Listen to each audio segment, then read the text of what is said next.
Wow, कसलं भारी झालंय हे बेसन. गरम गरम भाकरीसोबत तर विचारूच नका. सो आज मी तुमच्यासोबत ही रेसिपी शेअर करणार आहे. सो चला, इथे मी 1 वाटी बेसन घेतलंय. मिरच्या, कोथिंबीर, कांदा, लसूण आणि जिरे साहित्य आपण घेतलेलं आहे. आणि मिरची, लसूण आणि जिऱ्यांचं आपल्याला वाटण करायचं आहे. सो बघा, इकडं माझं पिल्लू कसं छान भावेश मस्त पास्ता एन्जॉय करतोय आणि सोबतच त्याचं कार्टूनही बघणं चालू आहे. पेपा पिग हे कार्टून त्याचं फार फेवरेट आहे, तर त्याला कार्टून बघू देऊया आपण आणि आपण आपली रेसिपी बघूया. सो चला, इथे मी कढईमध्ये तेल टाकलंय. तेलामध्ये जिरे, मोहरी टाकली आहे. त्यानंतर आपण यामध्ये कांदा टाकलाय आणि कांदा आपल्याला छान असा परतवून घ्यायचा आहे. मस्त असा लाल होईपर्यंत आपल्याला कांदा छान असा परतवायचा आहे.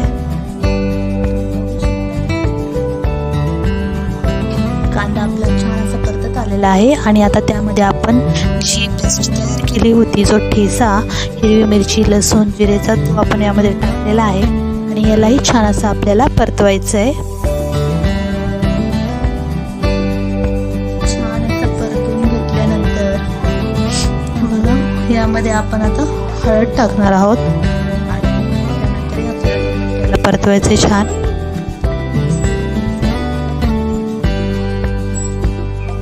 मस्त असं मिक्स केलंय. आता यामध्ये आपण पाणी टाकणार आहोत. आपल्या गरजेनुसार आपल्याला हवं तेवढं आपण यामध्ये पाणी ॲड करायचंय. आणि आता आपण हे टाकूया. मस्त अशी आपल्याला छान अशी उकळी आलेली आहे, तुम्ही बघू शकता. मस्त अशी उकळी आल्यावर यामध्ये आपल्याला हाताने असं सुक्क बेसन वरतून सोडायचं आहे. जशा प्रकारे मी टाकते, अगदी त्याच प्रकारे आपल्याला यामध्ये टाकायचं आहे आणि ही प्रोसेस फक्त उकळी आल्यावरच करायची आहे. मस्त असं बेसन यामध्ये सोडलं आहे आणि चमच्याने आपल्याला छान असं याला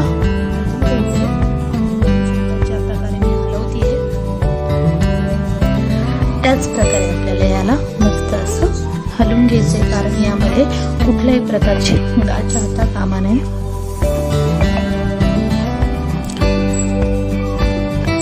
बघा किती छान झालं आहे बेसन. खायला तर एवढं टेस्टी लागतं हे गरम बाजरीच्या भाकरीसोबत, तर विचारूच नका. एवढं छान ही रेसिपी अतिशय गावरान रेसिपी आहे. असं नाही की खूप नवीन आहे, खूप साहित्य आपण यूज केलं आहे.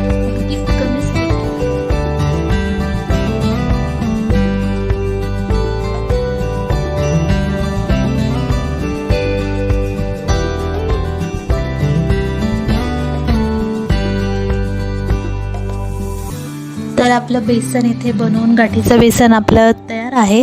सो तुम्हाला ही रेसिपी कशी वाटली मला नक्की सांगा. लाईक करा, कमेंट करा आणि शेअर करा आणि ही रेसिपी ट्राय करायला विसरू नका.